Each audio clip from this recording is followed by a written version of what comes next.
అతి తెలివి అంటే అందుట్లో అతి తెలివి కూడా క్రైమ్తో కూడుకున్నటువంటి ఇది మొత్తానికి లాక్ అయినట్లేనా?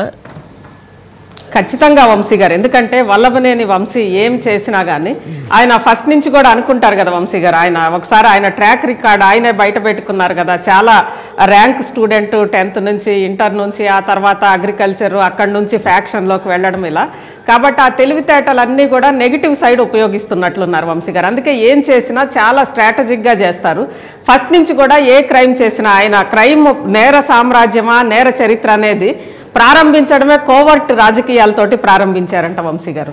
ఆ తర్వాత సరే ఫస్ట్ ఇటు మద్దెల చెరువు సూరి వైపు ఉండి పరిటాల రవికి సహకరించడము, ఆ తర్వాత పరిటాల రవి వైపుకి వెళ్ళిన తర్వాత హైదరాబాద్ చుట్టూ ల్యాండ్స్ అన్ని కూడా మొత్తం పరిటాల రవి బినామీ భూములన్నీ కూడా సొంతం చేసుకున్నారంట వంశీ గారు. అంటే ఇవన్నీ కూడా చెప్తుంటారు.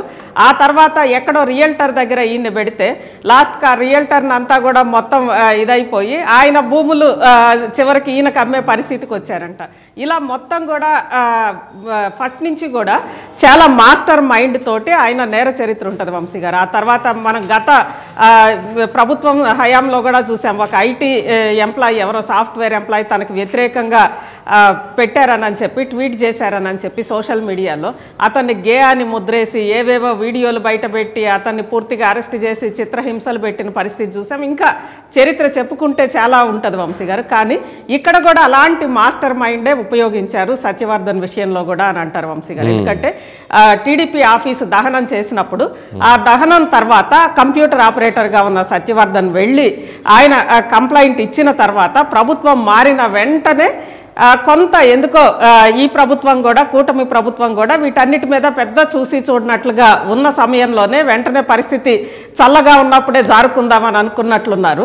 దాంట్లో భాగంగానే సత్యవర్ధన్ని కిడ్నాప్ చేయడము, కిడ్నాప్ చేసి పూర్తిగా చాలా చిత్రహింసలు పెట్టారంట వంశీ గారు. అది కొన్ని చెప్పలేదు, చాలా దుర్మార్గంగా వ్యవహరించారట.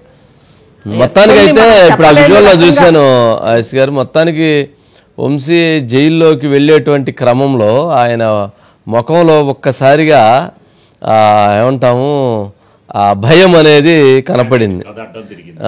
రెడ్ బుక్ భయం అనేది ఆయన ఫేస్ ఫీలింగ్స్లో అక్కడ స్పష్టంగా కనపడుతుంది. చూడాలి మరి.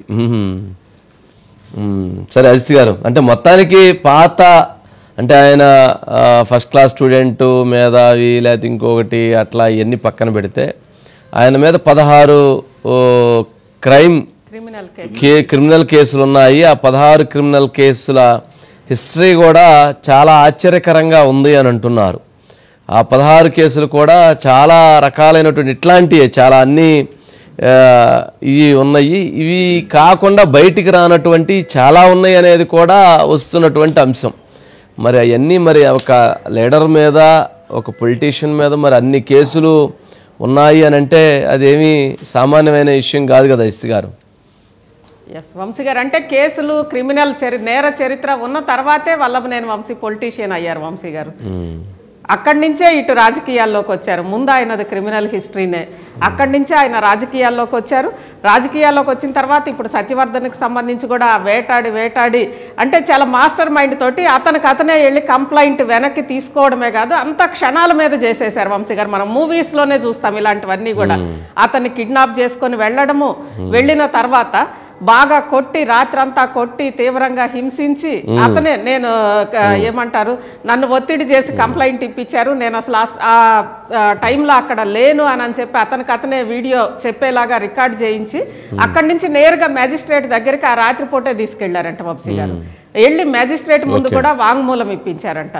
ఇప్పించి ఆ తర్వాత మళ్ళీ హైదరాబాద్ కి కిడ్నాప్ చేసి తీసుకొచ్చిన తర్వాత అక్కడి నుంచి మళ్ళీ వైజాగ్ ఇక్కడ వల్లభనేని వంశీ తోటి దాదాపు రాత్రంతా ఇక్కడ కూడా సెషన్ అంట వంశీ గారు. ఆ సెషన్ లో మాత్రం చాలా చిత్రహింసలు పెట్టారని అంటున్నారు. అక్కడి నుంచి మళ్ళీ విశాఖ ఎండాడ గెస్ట్ హౌస్ కి తీసుకెళ్లడం ఇలా అంతా కూడా సినిమాల్లో చూసిన లాగా మొత్తం కూడా ఇతనికి సంబంధించి జరిగింది వంశీ గారు. Okay okay okay okay okay okay okay చూద్దాంలే ఎస్ గారు. ఇది మొత్తానికి ఇంతతోటి ఆగేది కాదు వంశీ గారు. ఇప్పుడు